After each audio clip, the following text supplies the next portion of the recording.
Vijana wetu wa 2000 hao wanatesa. Mpaka mtoto wa miaka 12 naye pia. Pia mtoto wa miaka 12 hata kama makubwa. Niambie hata kama shangazi inakueje? Kwani mshangazi ni nani? Mshangazi ni mama makubwa, yani ni wakina mama wenyewe waliojitolea kuwapozea watoto vipozeo. Na mama, habari ya jioni?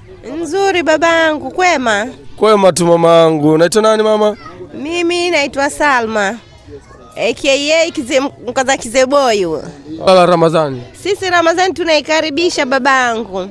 Tuko nao pamoja, tunaisubiri kwa hamu na tunaipokea. Vipi kuhusiana nao sasa wale kuwa na wapenzi wao wapenda nao hii tarehe 14, unadhani Ramadhani inaweza ikakuta wakiwa salama kweli?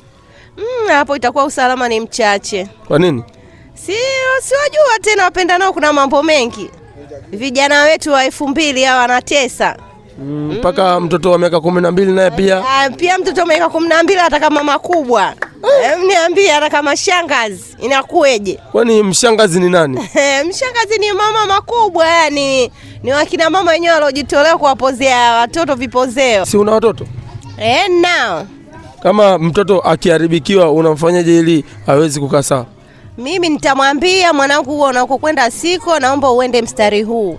Na sasa akikwambia mama, hii njia ninapokwenda mbona kila siku unaenda shule, sio njia ya huko unaposema wewe, unaweza ukamwelewa? Na mama baba hapo itakuwa na mama hapo itakuwa unapotea mwanangu, nenda huku. Huku ndio salama, kutakuja kusaidia baadaye, hayo ndio maisha yako. Kama wapi unadhani paweza kaa salama kwa mwanao? Kama wapi? Kama yani awe anasoma vizuri, anajua mimi ninachokifuata nafuata kitu gani. Kwa hiyo mwanangu, wewe fuata ninavyotaka mimi, nenda shule, soma, baadaye utakuja kuelimika, utakuja kupata kazi, utakuwa na familia kama hii nilokuwa nao mimi. Sasa kama akipata mshangazi shule unadhani itakuwaje? Hapo ndo balaa. Hapo ndo hapatoshi, na watoto 2000 ndo wanaotakiwa. Wenyewe wanasema damu inafanyaje? Damu inachemka. Damu inachemka ni inakuwa hapatoshi. Hapatoshi. Kweli? Sio poa.